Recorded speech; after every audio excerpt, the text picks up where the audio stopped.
Hello friends, आज की इस वीडियो में हम बात करेंगे क्लॉक के टाइप नंबर 2 के बारे में।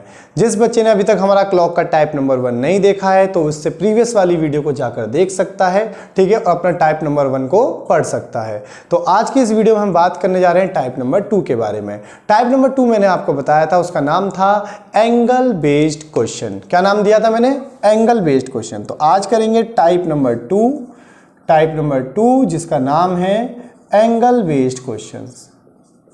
एंगल बेस्ड क्वेश्चन ये है तो बड़ा सिंपल, ठीक है, लेकिन इसमें फिर भी कुछ बच्चे गलती करते हैं। गलती कहाँ करते हैं मैं उन्हीं के बारे में आपको समझाऊंगा, ठीक है। और मैं आपको ये बता चुका हूँ क्लॉक का हर एक टाइप बहुत सिंपल है। जिस बच्चे ने अभी अगर हमारा टाइप नंबर 1 देखा है, जो मैंने टाइप नंबर 1 पढ़ाया था, उसको जरा भी किसी भी बच्चे को टफ नहीं लगा होगा, जरा सा भी टफ नहीं लगा होगा, ठीक है। तो उसी प्रकार ये है टाइप नंबर 2, ये भी बहुत सिंपल है। टाइप नंबर 2 के सबसे पहले बेसिक कॉन्सेप्ट की बात करते हैं कि यहाँ पे हमको क्या पता होना चाहिए जिससे क्वेश्चन सॉल्व हो जाए। ऐसा क्या पता होना चाहिए टाइप नंबर 2 के लिए जिससे क्वेश्चन क्या हो जाए, सॉल्व हो जाए। वैसे टाइप नंबर 1 में क्या था? टाइप नंबर 1 में मैंने आपको कुछ पॉइंट्स लिखाए थे कि पता होना चाहिए सेकंड वाली सुई 1 सेकंड में कितने डिग्री चलती है, 6 डिग्री। मिनट वाली सुई 1 मिनट में 6 डिग्री। मिनट वाली सुई 1 सेकंड में 1/10 डिग्री। और ऐसी घंटे वाली सुई के बारे ऐसी मैंने घंटे वाली सुई के बारे में भी बताया था कि घंटे वाली सुई 1 घंटे में 30 डिग्री, घंटे वाली सुई 1 मिनट में 1/2 डिग्री और घंटे वाली सुई 1 सेकंड में 1/120 डिग्री। ये बेसिक बातें किसके लिए थी? टाइप नंबर 1 के लिए थी। आज की इस वीडियो में हम बात किसकी कर रहे हैं? टाइप नंबर 2 के बारे में। तो टाइप नंबर 2 का बेसिक बात जो है वो बहुत छोटी सी है, बस आपको एक फॉर्मूला पता होना चाहिए। वो ये है, फॉर्मूला में यही लिख देता हूं, theta equal to 30h minus 11/2m। बस आपको ये फॉर्मूला पता होना चाहिए, आप टाइप नंबर 2 के क्वेश्चंस कर सकते हैं, ठीक है। क्या कहा मैंने? आपको बस ये फॉर्मूला पता होना चाहिए, आप टाइप नंबर 2 के क्वेश्चंस कर सकते हो, ठीक है। तो अब मैं बात कर देता हूं, इसको ड्राइव कर देता हूं। थीटा का मतलब है एंगल, थीटा का मतलब क्या है? एंगल। h मतलब आवर, घंटे। m का मतलब मिनट। समझ गए इस बात को? तो बस आपको इस फॉर्मूला के बारे में पता होना चाहिए। अगर आपको ये फॉर्मूला याद है, इस फॉर्मूले के बारे में आपको पता है, तो आप एंगल बेस्ड क्वेश्चंस को कर सकते हो, ठीक है। अब ध्यान रखना, इस फॉर्मूले से जो आंसर आता है, पहली बात देखो, थीटा निकालना है। क्या निकालना है? एंगल बेस्ड क्वेश्चंस, ठीक है। थीटा हमें फाइंड करना है, एंगल हमको फाइंड करना है। एंगल कभी भी नेगेटिव नहीं हो सकता, एंगल कभी भी नेगेटिव नहीं हो सकता, ठीक है। तो इस फॉर्मूले में कभी कभी मान लीजिए नेगेटिव आंसर भी आ रहा हो। कैसा आंसर आ रहा हो? Negative answer. तो भी आप हमेशा ध्यान रखना, आप हमेशा बिग वैल्यू में से स्मॉल वैल्यू को घटाओगे। बिग वैल्यू में से किसको घटाओगे? स्मॉल वैल्यू को घटाओगे हमेशा, ठीक है। बिग वैल्यू को हमेशा किससे सब्ट्रैक्ट करोगे? स्मॉल वैल्यू से सब्ट्रैक्ट करोगे, ठीक है। तो इससे आपका आंसर कभी भी नेगेटिव नहीं आएगा। तो ध्यान रखना, वैसे मैंने आपको बता दिया, इस फॉर्मूले से हमको क्वेश्चन को सॉल्व करना है, ठीक है। और हमें क्या फाइंड करना है? एंगल। और एंगल कभी भी नेगेटिव नहीं आ सकता, तो इसके लिए मैंने क्या लिखा दिया? Big value minus small value, हमेशा यही करना है, ठीक है। अब बात करते हैं कि इसमें क्वेश्चन किस टाइप से आते हैं। फिर जब मैं आपको क्वेश्चन के बारे में समझाऊंगा तो उस रिलेटेड भी आपको कुछ बातें बताऊंगा, ठीक है। तो सबसे पहले बात करते हैं एक क्वेश्चन के बारे में। हम एक क्वेश्चन ले लेते हैं कोई भी, जैसे मैंने आपको एक क्वेश्चन दिया, क्वेश्चन नंबर 1 मान लेते हैं, ठीक है। टाइप नंबर 2 का क्वेश्चन नंबर 1 के what angle made by minute hand and hour hand, what angle made by minute hand and hour hand at 4:12, 4:12 पे, ठीक है। तो अब मैंने आपको क्वेश्चन दिया कि बताओ मिनट वाली सुई और घंटे वाली सुई के बीच में 4:12 पर कोण क्या होगा, ठीक है। क्वेश्चन को मैं फिर से रिपीट कर देता हूं। मिनट वाली सुई और घंटे वाली सुई के बीच में 4:12 पे कोण कितने डिग्री का होगा, मतलब कोण क्या होगा, ठीक है। अब अगर मैं इसको सॉल्व करूं तो मैंने आपको फॉर्मूला तो बता ही दिया है, तो मैंने फॉर्मूला लिखा theta equal to 30h minus 11/2m लिख दिया। अब देखो, थीटा तो हमको फाइंड करना है, एंगल, थीटा मींस एंगल तो हमको फाइंड करना है।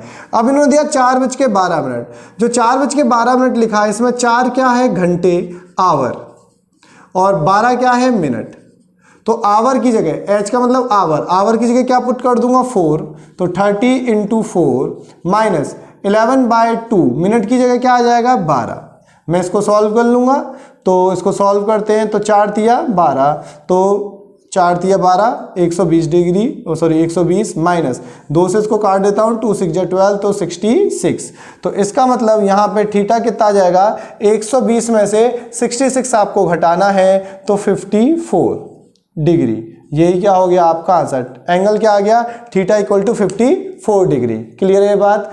अब देखो, अब सब्ट्रैक्ट करना तो सबको आता है ना कि 120 में से कितना घटाना है 66, ठीक है। तो कितना आ गया हमारा 54 डिग्री। क्लियर है।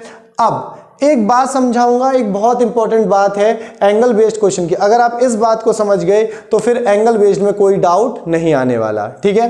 तो एक बात तो हमेशा ये ध्यान रखना, बिग वैल्यू में से हमेशा स्मॉल वैल्यू, जैसे अभी यहाँ पे तो पॉजिटिव आंसर आया, क्या आंसर आया पॉजिटिव ही आया। अगर यहाँ पे नेगेटिव आंसर आ भी रहा होता तो भी मैं क्या करता, बड़ी में से ही छोटी संख्या घटाता। अभी मैं ऐसा एक आध क्वेश्चन करा दूंगा जो आपको ये बात भी क्लियर करा दूंगा, big value minus small value वाली, ठीक है।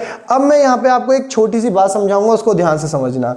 अब जैसे इन्होंने समय दिया था 4:20, तो मैंने ये घड़ी बनाई, ठीक है, चलो लगभग सही बन गई।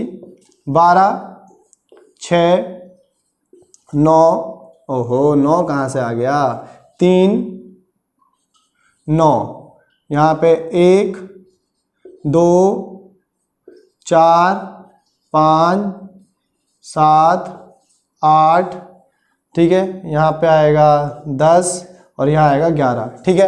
अब समय क्या दिया था 4:12, समय क्या दिया था 4:12।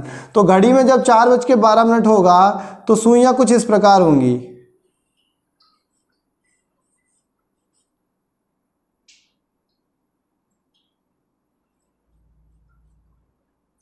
चार बज के 12, ठीक है।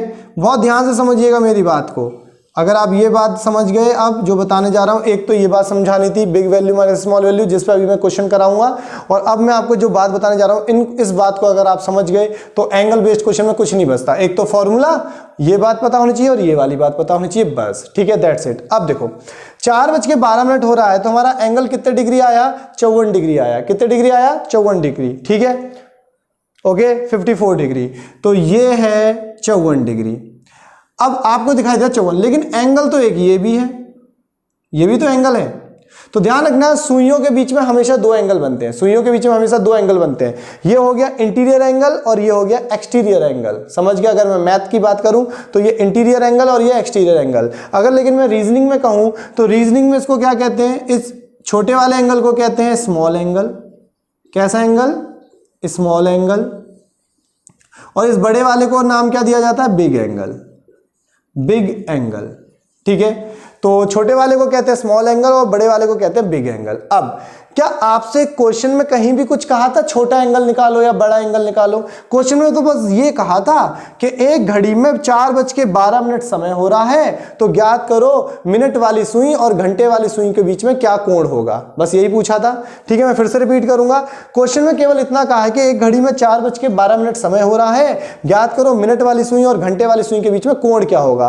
तो क्वेश्चन में तो कहीं भी नहीं बोला स्मॉल एंगल और बिग एंगल, समझ रहे हो। तो ध्यान रखना, क्वेश्चन में ना ही बिग एंगल के बारे में बोला गया ना ही स्मॉल एंगल के बारे में बोला गया। तो जब भी क्वेश्चन में ना बिग के बारे में पूछे ना स्मॉल के बारे में पूछे, तो आप ऐसे केस में हमेशा कौन सा एंगल निकालोगे, स्मॉल। हमेशा कौन सा एंगल निकालोगे, स्मॉल। समझ गए इस बात को, ये बात हमेशा ध्यान रखना, ठीक है। अगर सवाल में ना बिग एंगल के बारे में पूछे ना स्मॉल एंगल के बारे में पूछे, तो आप हमेशा कौन सा एंगल निकालोगे, स्मॉल, ठीक है। अब अगर सवाल में पूछता बड़ा एंगल तो हम बड़ा एंगल निकालते, कहता छोटा एंगल तो हम छोटा एंगल निकालते। अब दो बातें और ध्यान रखना, जैसे अगर मैं कहूं ये जो पूरा सर्कल है वो 360 डिग्री का होता है, घड़ी का पूरा सर्कल कितने डिग्री का होता है, 360 डिग्री का होता है ये पूरा सर्कल। अगर मैं इसको दो इक्वल पार्ट में डिवाइड कर दूं, दो इक्वल पार्ट में डिवाइड कर दूं, तो 180 डिग्री और 180 डिग्री आएगा ना, 180 डिग्री 180 डिग्री आएगा। तो 180 दो इक्वल पार्ट में डिवाइड हो गया। लेकिन अब जो स्मॉल एंगल है तो वो तो छोटा होगा ना। तो स्मॉल एंगल हमेशा ध्यान रखना, अगर मैं कहूं स्मॉल एंगल तो आपका जो स्मॉल एंगल होता है, जो आपका क्या है स्मॉल एंगल, क्या वो कभी भी 180 से बड़ा हो सकता है? 180 डिग्री से कभी भी बड़ा हो सकता है? नहीं हो सकता, क्योंकि 180 तो इक्वल वैल्यू हो गई और स्मॉल एंगल तो छोटा होना चाहिए। तो ध्यान रखना, स्मॉल एंगल कभी भी 180 से बड़ा नहीं हो सकता। उसी प्रकार अगर मैं बात करूं बिग एंगल, किसकी बात करूं? Big angle. तो बिग एंगल जो होता है वो कभी भी 180 से छोटा नहीं हो सकता। तो ध्यान रखना, बिग एंगल कभी भी 180 डिग्री से छोटा नहीं हो सकता। क्लियर है? बिग एंगल कभी भी 180 डिग्री से छोटा नहीं हो सकता। तो अब जो एंगल बेस्ड क्वेश्चन है वहां पे आपको 3 बातों का ध्यान रखना है। सबसे पहली बात, आपको ये फॉर्मूला याद होना चाहिए। दूसरी बात जो मैंने आपको ये समझाई, बिग वैल्यू में से हमेशा कौन सी वैल्यू घटाओगे? Small value. तीसरी बात, 2 तरह के एंगल होते हैं, स्मॉल एंगल और बिग एंगल। स्मॉल एंगल कभी भी 180 से बड़ा नहीं हो सकता और बिग एंगल कभी भी 180 से छोटा नहीं हो सकता। ठीक है, तो ये मैंने अब आपको बेसिक बात बता दी किसके बारे में? एंगल बेस्ड क्वेश्चंस के बारे में। कौन सी बातें बता दी? बेसिक बातें बता दी। अब मैं आपको एक क्वेश्चन करा चुका हूं, what is the angle made by minute hand and hour hand at 12 o'clock। Simple सा सॉल्व किया, आंसर क्या आया? 54। ठीक है, और मैंने आपको यह भी बता दिया, जब क्वेश्चन में बिग एंगल स्मॉल एंगल कुछ भी ना बोले तो आपको हमेशा कौन सा एंगल निकालना है? Small angle. ठीक है, तो अब मैं इन बातों को मिटाता नहीं हूं, 1-2 क्वेश्चन और करते हैं इसी से रिलेटेड, मतलब 2, 3, 4 जितने भी हो जाए क्वेश्चन करते हैं। ओके, तो अब करते हैं क्वेश्चंस। अब ये है क्वेश्चन नंबर 2। क्वेश्चन नंबर 2 है, what angle is made by the hand of a clock at 7:10। अब बच्चों एक बात ध्यान रखना, इन तीनों क्वेश्चन में से इन तीनों क्वेश्चन की हेल्प से मैं आपको अभी तक जो मैंने आपको समझाया वो सारा कॉन्सेप्ट क्लियर करूंगा। ठीक है, तो क्वेश्चन नंबर 2 क्या है? What angle is made by the hand of a clock at 7:10। ठीक है, तो अब देखो फॉर्मूला क्या यूज करूंगा? Theta equal to 30h minus 11/2m। अब देखो यहां पे कहीं भी बिग और स्मॉल नहीं बोला, कहीं पर भी बिग और स्मॉल नहीं बोला, तो मैं कौन सा एंगल फाइंड करूंगा?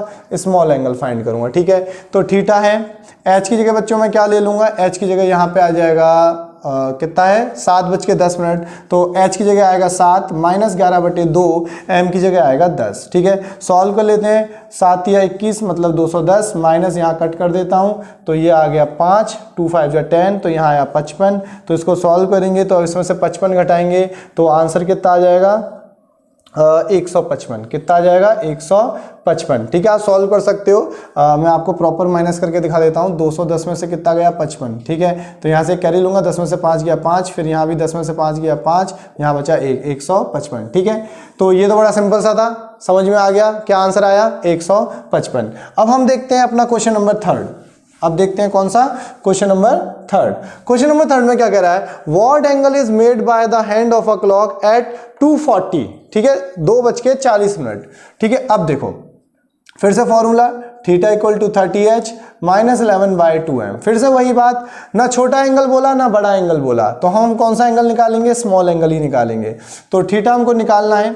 अब बच्चा h की जगह क्या आ जाएगा? 2 माइनस 11/2, m की जगह कितना आ जाएगा? 40। अब अगर इसको मैं सॉल्व करता हूं तो थीटा यहाँ पे आएगा 2 3 6 60, इसको कट कर लूंगा 2 2 4 20, मल्टीप्लाई करूंगा तो 2 1 2 2 1 2 220। अब देखो यहाँ पे नेगेटिव आ रहा है, आंसर क्या आएगा? अगर अब मैं सब्ट्रैक्ट करता हूं तो क्या आएगा? नेगेटिव। लेकिन मैंने आपको लिखा दिया था हमेशा क्या करोगे? Big value minus small value. ठीक है, यहां पे आंसर नेगेटिव आए चाहे पॉजिटिव आए, ठीक है, आप यहां पे मतलब वैल्यू, फाइनल वैल्यू जो निकल के आए वो कैसे भी आए, आपको हमेशा आंसर कैसा चाहिए? पॉजिटिव चाहिए। ठीक है, तो उसके लिए हम क्या करेंगे? हमेशा big value minus small value, हमेशा। ठीक है, हमेशा बड़ी में से छोटी संख्या घटाओगे। तो इसका मतलब आपको 220 में से कितना घटाना है? 60। तो आप 220 में से कितना घटाओगे? 60। ठीक है, तो यहाँ तो 0, 12 में से 6 गया, कितना आएगा? 6, 160। तो आंसर क्या आएगा? Theta equal to 160 degree. यही क्या हो गया? आंसर। क्लियर है बात? तो इसलिए मैंने बताया था कि big value minus small value. समझ में आ गई? क्योंकि एंगल कभी भी नेगेटिव नहीं हो सकता, एंगल कभी भी नेगेटिव नहीं हो सकता। अब लास्ट क्वेश्चन देखते हैं। What angle is made by the hand of a clock at 10:10? 10:10। फिर से देखो, ना बड़ा एंगल बोला ना छोटा एंगल बोला, तो हम हमेशा कौन सा एंगल निकालेंगे? जब बड़ा छोटा कुछ नहीं बोलेगा तो स्मॉल। तो यहां सॉल्व कर लेता हूं। Theta equal to 30h minus 11/2m। Theta equal to 30h minus 11/2m। इसको अगर मैं सॉल्व करता हूं तो थीटा हो गया, h की जगह कितना आ जाएगा? 10, क्योंकि 10:10 है, आवर की जगह क्या आएगा 10, माइनस 11/2 इंटू 10, ठीक है। अब थीटा कितना हो जाएगा, यहाँ पे मल्टीप्लाई करूंगा 300 हो जाएगा, माइनस को कट कर लूंगा, 2 5 10, तो ये आ गया 55। अब अगर मैं 300 में से 55 घटाता हूं, 300 में से मुझे कितना घटाना है 55, अगर मैं 300 में से 55 घटाता हूं तो 10 में से 5 गया 5, 9 में से 5 गया 4, यहां पर बचा 2, तो आंसर क्या आया 245 डिग्री। अब कुछ बच्चे अब यही आंसर ऑप्शन में 245 मौजूद होगा और आंसर लगा के खुश हो जाएंगे, वाह हमने आंसर लगा दिया, लेकिन आप भूल गए कि क्वेश्चन में ना बड़ा एंगल बोला ना छोटा एंगल बोला, तो आपको कौन सा एंगल निकालना है, स्मॉल एंगल निकालना है। कौन सा एंगल निकालना है, स्मॉल एंगल। क्या 245 कभी भी स्मॉल एंगल हो सकता है, नहीं, क्योंकि मैंने बताया था स्मॉल एंगल कभी भी 180 से बड़ा नहीं हो सकता, ये बताया था मैंने आपको, स्मॉल एंगल कभी भी 180 से बड़ा नहीं हो सकता। तो यहां कितना दिया, आ गया आंसर 245, तो ये स्मॉल एंगल नहीं है, ये कौन सा एंगल है, बिग एंगल है, ठीक है। और जब सवाल में कुछ ना बोले बड़ा एंगल छोटा एंगल, तो आपको हमेशा कौन सा एंगल निकालना है, स्मॉल एंगल। तो अब इस ऐसे केस में आपको क्या करना होगा, इस 245 को 360 में से घटाना होगा, फिर जो आएगा वही होगा आपका स्मॉल एंगल। तो आप 245 को किस में से घटा लोगे, 360 में से, माइनस 245। अब इसको आप सॉल्व करोगे तो 10 में से 5 गया 5, 4 यहां बचेगा 5, 5 में से 10 में से 5 गया 5, 5 में से 4 गया 1, 3 में से 2 गया 1, तो आंसर क्या आएगा, तो आपका ये आंसर किस में कन्वर्ट हो गया, 115 डिग्री। समझ गए क्यों कन्वर्ट हुआ, ये होगा आंसर, समझ गए। 115 डिग्री क्या होगा मेरा आंसर, ठीक है। हाँ, अगर इस क्वेश्चन में पूछा होता what angle is made by the hand of a clock at 10:08, या what is the big angle, यहां पे क्या दिया था, what is the big angle, What is the big angle made by the hand of a clock, तो big angle अगर पूछा होता तो 245 एकदम सही आंसर होता, समझ रहे हो, कब, जब बिग एंगल पूछा होता। लेकिन सवाल में कुछ नहीं पूछा था, तो हम हमेशा कौन सा एंगल निकालेंगे, स्मॉल, और स्मॉल एंगल कभी भी 180 से छोटा नहीं हो सकता, ठीक है। अब मैं एक और क्वेश्चन करता हूं। अब अगला क्वेश्चन देखो, अगला क्वेश्चन है, मैंने कहा मैं सॉल्व कर लेता हूं, मैं लिख देता हूं एक बार, चलो यहां ही लिख देता हूं, ये सब मिटा दे रहा हूं, आपको समझ में आ गई होगी यहां तक की कहानी, ठीक है। आगे बढ़ते हैं। अब मैंने अब आपको क्वेश्चन दिया,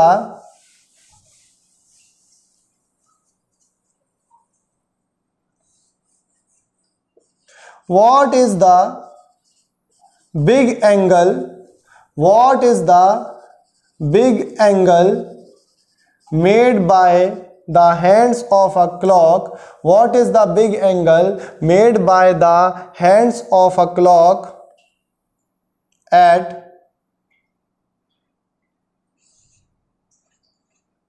6:10, ठीक है। अब मैं फिर से सॉल्व करूंगा, theta equal to 30h minus 11/2m, तो सॉल्व करूंगा थीटा 30h की जगह क्या आ जाएगा 6, माइनस 11/2 इंटू आ जाएगा 10, ठीक है। सॉल्व करूंगा 6×3=18, तो कितना आया 180, कितना आया 180, माइनस करूंगा यहाँ पे 5 बार चला जाएगा, तो 5 का मतलब 55, तो 180 में से मुझको कितना घटाना है 55, तो 10 में से 5 गया 5, यहाँ बचेगा 7, 7 में से 5 गया तो 2, 125, तो थीटा आया 125 डिग्री। लेकिन बच्चों इस बार क्वेश्चन में आपसे क्या पूछा है, what is the big angle, what is the big angle, ये पूछा है, what is the big angle. अब आप ये बताओ, क्या बिग एंगल कभी भी 180 से छोटा हो सकता है, बिग एंगल कभी भी 180 डिग्री से छोटा नहीं हो सकता। तो अब कुछ बच्चे क्या करेंगे, आंसर निकला है, खुशी खुशी आंसर लगा के आ जाएंगे, लेकिन उनका आंसर क्या हो गया, गलत। क्यों गलत हुआ, क्योंकि क्वेश्चन में क्या पूछा था, बिग एंगल, और बिग एंगल कभी भी 180 से छोटा नहीं हो सकता। तो इस केस में मुझे इसको किस में से घटाना होगा, 360 में से, तो 360 में से 125 घटाऊंगा, तो 10 में से 5 गया 5, यहां पे बचेगा कितना 5, 5 में से 2 गया 3, और इधर 3 में से 1 गया तो 2, तो 235, तो राइट आंसर क्या होगा 235 डिग्री, ये क्या होगा आपका आंसर। समझ गए इस बात को। तो ये था एंगल बेस्ड क्वेश्चन से रिलेटेड कुछ क्वेश्चंस। अब आगे देखते हैं एक इंपॉर्टेंट बात जो अब मैं आपको बताने जा रहा हूं, एक ट्रिक बताने जा रहा हूं, एक इंपॉर्टेंट बात बताने जा रहा हूं। तो अब देखते हैं ट्रिक्स के बारे में, ठीक है। अब ट्रिक्स क्या है वो भी समझा देता हूं, पहले मैं इन सारी बातों को मिटा देता हूं, इन सारी बातों को मैंने आपको समझा दिया है। अब मैं आपको कुछ ट्रिक्स बताऊंगा। जैसे मुझे क्वेश्चन दिया, मान लेते क्वेश्चन है what is the angle made by the hands of a clock, the hands of a clock at 4:20, 4:20, ठीक है। अब आप क्या करोगे, फॉर्मूला यूज करोगे, theta equal to 30h minus 11/2 तो थीटा h की जगह क्या आ जाएगा 4, 11/2 यहाँ माइनस आएगा इंटू 20, इसको सॉल्व कर लेंगे तो यहाँ आ जाएगा 4 × 12 120, यहाँ कटेगा 10 तो यहाँ आएगा 110, तो आंसर क्या आया, थीटा इक्वल टू 10 डिग्री आ गया। अब आपको ये मेहनत भी नहीं करनी पड़ेगी, कुछ जगह ट्रिक्स लग जाती हैं, मैंने क्या कहा, कुछ पॉइंट्स के ऊपर ट्रिक लग जाती है, तो आपको ये मेहनत भी नहीं करनी पड़ेगी। तो अब मैं बताता हूं क्या ट्रिक लग जाती है। अब देखो, जैसे यहां समय दिया 4:20, 4:20, तो जब मिनट आवर की 5 गुना हो, मिनट आवर के कितने गुना हो, 5 गुना। देखो जो मिनट है वो घंटे के कितने गुना है, 5 गुना, क्योंकि 4 पंजे 20, समझ गए। जो मिनट है वो घंटे से कितने गुना है, 5 गुना। तो जब भी आपको अगर मान लो एग्जाम में ऐसा ही क्वेश्चन आ जाए जिसमें मिनट कितने गुना हो, 5 गुना, तो आपको कोई मेहनत नहीं करनी, कुछ सॉल्व नहीं करना। ध्यान रखना, थीटा सीधे सीधे क्या होता है, मिनट का हाफ। थीटा सीधे सीधे क्या होता है, मिनट का हाफ। अब देखो यहाँ मिनट कितनी है 20, तो 20 का हाफ कर दो तो आंसर क्या आएगा 10, सीधे सीधे आंसर आ जाएगा विद इन सेकेंड, समझ रहे हो। तो ये चीज ध्यान रखना। तो कब होता है लेकिन ऐसा, जब ये कितने गुना हो, 5 गुना। अब मैं आगे बढ़ता हूं। अब यहीं पे अगर मान लो आपको टाइम दिया होता 4:24, क्या समय दिया होता 4:24, तो अब यहां पे आप क्या ले लेते 24, क्या लेते 24, तो काटते 2 × 2, 2 × 2 = 4, तो यहां पे क्या आता 2 132 आता। अब 132 को आप इसमें से घटा दो, 132 को आप इसमें से घटाओगे 120 में से, तो आंसर, मैंने कहा था हमेशा big value minus small value, याद है हमेशा क्या होगा यहाँ पे, big value minus small value. तो आपका आंसर क्या आएगा 12 डिग्री। कितने डिग्री आएगा, 12 डिग्री आएगा। अब तो यहाँ पे आप देख सकते हो फिर से मिनट का आधा हो गया, 24 का आधा 12। तो ध्यान रखना, जब भी 5 गुना हो या 6 गुना हो, देखो अब ये कितने गुना है, 6 गुना, 4 × 6 = 24, ये कितने गुना है, 6 गुना, तो 4 × 6 = 24। तो आप हमेशा ध्यान रखना, जब भी जो मिनट है, मैं ऐसे लिख देता हूं, मिनट आवर के कितने गुना हो, या तो 5 गुना हो या 6 गुना, तो हमारा आंसर सीधा सीधा क्या आता है, थीटा क्या हो जाता है, मिनट का आधा। उसी प्रकार अगर मिनट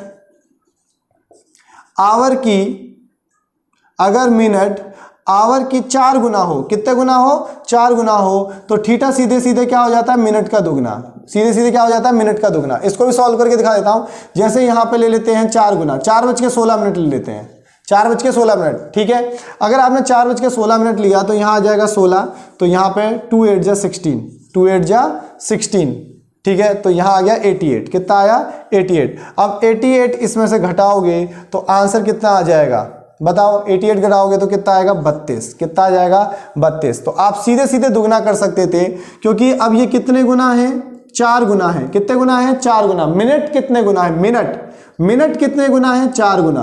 तो अब मिनट का आपको क्या करना है, सीधे सीधे दुगना करना है। तो आप ध्यान रखो 16 दूनी 32, तो आप सीधे सीधे आंसर निकाल देते 16 दूनी 32। आपको इतनी कैलकुलेशन करनी नहीं पड़ती। वैसे कैलकुलेशन में भी ज़्यादा समय नहीं लग रहा, कैलकुलेशन से भी करोगे तो 15 से 20 सेकंड में हो जाएगा। लेकिन अगर आपको ये कुछ छोटी छोटी ट्रिक्स कुछ पॉइंट्स पे लगती है, मैं फिर से कह रहा हूँ कितने पॉइंट्स पे लगती है, कुछ पॉइंट्स पे लगती है। अगर मान लो ये भी आपके दिमाग को याद है तो आप जो 15-20 सेकंड में क्वेश्चन होने वाला था उसको 2-3 सेकंड में ही निपटा दोगे। उसी प्रकार जब मिनट आवर की 10 गुना हो, जब मिनट आवर के कितने गुना हो, 10 गुना हो। कितने गुना कहा मैंने, 10 गुना हो। तो थीटा सीधे सीधे मिनट का 2.5 गुना हो जाता है। थीटा सीधे सीधे मिनट का कितने गुना हो जाता है, 2.5 गुना हो जाता है। समझ गए।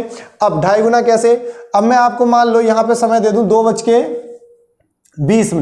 2:20 मैंने समय दिया, तो आप देख सकते हो मिनट कितने गुना है, मिनट है 10 गुना। मिनट कितने गुना है, 10 गुना। तो अब यहां पे क्या हो जाएगा, चेंज कर लेते हैं सारा इस बार।